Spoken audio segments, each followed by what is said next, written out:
Welcome to health care Ayurveda. நாங்கள் what is டயபெட்டிக்னா என்ன, அது யார் யாருக்கு வரும், அதுக்கான காரணங்கள் என்ன, அது உடம்பில் இருக்கும்போது இன்சுலின் பற்றாக்குறையால் வருகுதா, இல்லாட்டி இன்சுலின் இருந்தும் அது சரியான முறையில் தொழில்படாததால் வருகுதா அப்படின்னு சொன்ன சில விஷயங்களை நாங்கள் கதைச்சிருந்தோம். அப்போ அதில் தொடர்ச்சியாக இந்த என்ன கோஸ், என்ன ரிஸ்க் ஃபேக்டர் அப்படின்றத தாண்டி நாங்கள் யாருமே அதை கணக்கில் கொள்ளாத ஒரு முக்கியமான விஷயம் இருக்குது. இந்த சுகர் உள்ளாக்கள், இந்த டயபெட்டிக்ன்ற நோய் நிலையை உடையவங்களோட மெயின் ப்ராப்ளம் என்னென்னு சொன்னால், ஆங்கில மருத்துவத்தில் ஈடுபடுறவங்களோட ஒரே ஒரு வாசகம் என்னென்னு சொன்னால், அவங்க சுகர் சாப்பிடுவதும் சரி அல்லது மாவு பொருட்களை உண்ணுவதிலும் சரி அவங்க எந்த கட்டுப்பாடும் அவங்க எடுத்துக்கொள்வது இல்லை.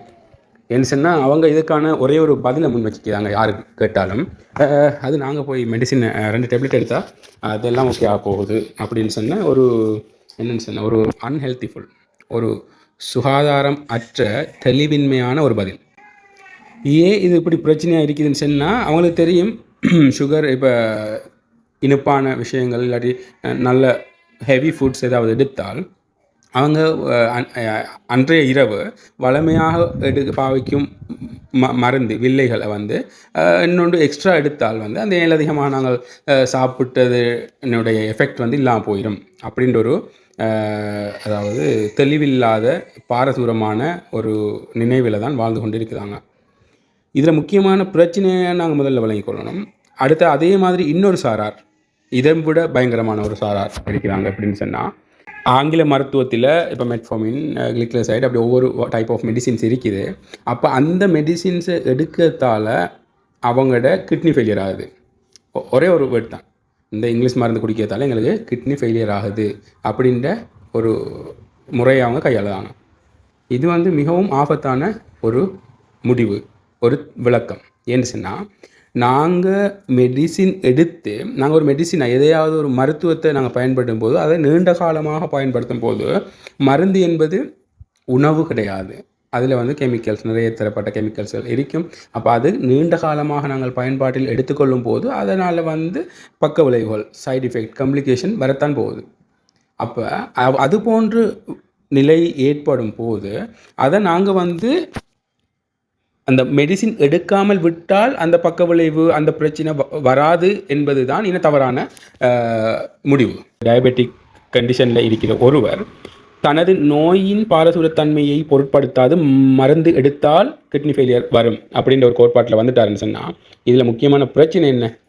ஒருத்தர் மெடிசினால் அவரோட கிட்னியோ ஏனைய உடல் அவயவங்கள் பாதிக்கப்படுகிற வீதத்தை விட மிகவும் மோசமான பாதிப்பை ஏற்படுத்தக்கூடியது இந்த டயபெட்டிக் என்ற நோய் நிலைமை தான்.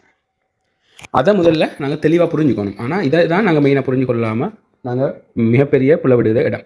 அப்போ எங்களோட பிளட்டில் சுகரின் அளவு, அதாவது பிளட் சர்க்குலேஷன் கிளியராக இல்லைன்னு சொன்னால் தான் இந்த நோய் நிலைமைகள் வரத்துக்கு, நிறைய நோய் நிலைமைகள் வரத்துக்கு காரணமாக அமையுது. அப்போ இந்த குருதி ஓட்டம் சீராக அமைதத்துக்கு அந்த குருதியிட அந்த பிளட்டை சரியான இயற்கையான தன்மை இன்றியமையாதது. இப்போ ஒருவருடைய குருதியில் சீனியின் அளவு கூடுது, இல்லாட்டி கொலஸ்ட்ராலின் அளவு கூடுதுன்றக்குள்ள அதாவது இயற்கையாக இருக்க வேண்டிய அந்த குருதியிட அந்த விஸ்கோசிட்டி, அதாவது பாகுத்தன்மை, பாரம் அளவுக்கு அதிகமாக கூட போகுது, அதாவது கணக்கமாக மாறப்போகுது. அப்போ என்ன நடக்கும்? அந்த நோமலாக அந்த குருதியினுடைய இயக்கத்தில் ஒரு தடை ஏற்பட போகுது. இப்போ வளமையாக குருதியின் அந்த இயக்கம் இப்போ ஸ்லோவாக போகுது. அப்போ ஸ்லோவாகி செல்லும் போது அந்த உடலில் தூரமான பாகங்கள், கை, கால், விரல் பாகங்கள், அவ்வாறான பகுதிகளுக்கு அந்த இரத்தத்தின் அளவு சரியான முறையில் கொண்டு செல்லப்படுவதில்லை.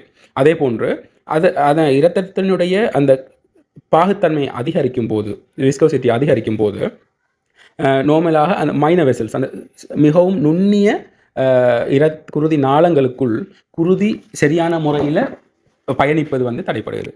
இதனால தான் நார்மலாக அந்த கிட்னி ஃபெயிலியருக்கு மிக முக்கியமான காரணமாக இது அமைதத்துக்கு இதுவும் ஒரு முக்கியமான காரணம்.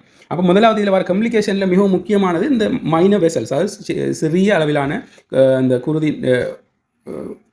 நாளங்கள், வெசல்ஸ்களுக்குள்ளால் குருதி போகாமல் இருக்கிறது ஒரு காரணமாக அமையுது. அப்போ இதனால தான் அவங்களுக்கு மெயினாக எஃபெக்ட் பண்ணப்படுகிறது கிட்னியாக இருக்குது.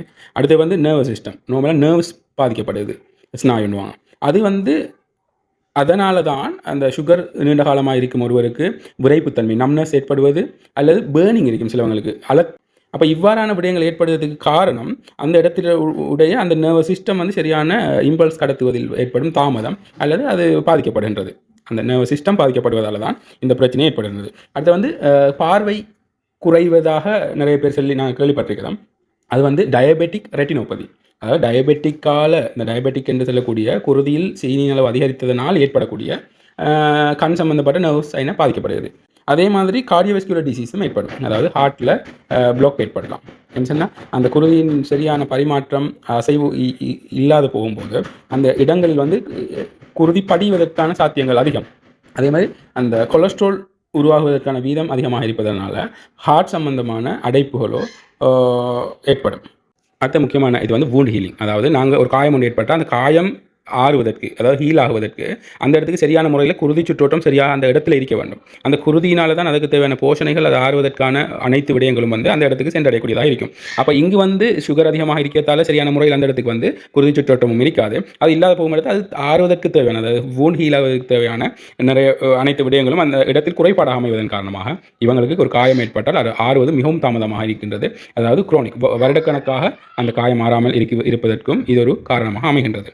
அப்படி என்றால் நாங்கள் இங்கு விளங்கக்கூடிய மிக முக்கியமான விடயம் என்னவென்று சொன்னால், நாங்கள் மருந்து பாவிப்பதை விட மருந்தினால் ஏற்படும் காம்ப்ளிகேஷன்ஸ் விட விபரீதமான நோய் நிலைகளை ஏற்படுத்தக்கூடிய ஒரு நோய் நிலை தான் இந்த டயபெட்டிக் சுகர்னு சொல்லுவோம். அப்போ முதலாவது நாங்கள் விளங்கிக் கொள்ளணும், இந்த டயபெட்டிக்கை வந்து நாங்கள் ஏதாவது ஒரு முறையில் மருத்துவத்தின் மூலமாகவோ அல்லது உணவு கட்டுப்பாடு உடற்பயிற்சி மூலமாகவோ சரியான கட்டுக்கோப்பில் வைத்திருப்பதன் மூலம் நாங்கள் இந்த டயபெட்டிக்கால் ஏற்படும் காம்ப்ளிகேஷன்ஸ், பக்க விளைவுகள் தடுத்து அதனுடன் நாங்கள் அந்த டயபெட்டிக்கால் ஏற்படும் வேறு விதமான நோய் நிலைகளையும் தடுத்து அந்த டயபெட்டிக்கால் ஏற்படும் நோயின் குறிகுணங்களையும் நாங்கள் தவிர்ந்து ஒரு இயற்கையான ஒரு ஹெல்தியான வாழ்க்கையை நாங்கள் முன்னெடுத்து செல்ல முடியும். ஸோ இது இத்துடன் இந்த பதிவை முடித்துக்கொள்வதோடு சந்தேகங்கள் ஏதாவது இருந்தால் எங்களை தொடர்பு கொள்ளலாம். எந்த நேரத்திலும் தொடர்ச்சியாக எங்களது சேனலில் வீடியோக்கள் உங்களுக்கு பெற்றுக்கொள்ளணும்னு சொன்னால் இந்த சேனலை சப்ஸ்கிரைப் செய்து தொடர்ச்சியாக எங்களுடன் இணைந்திருக்கவும். நன்றி.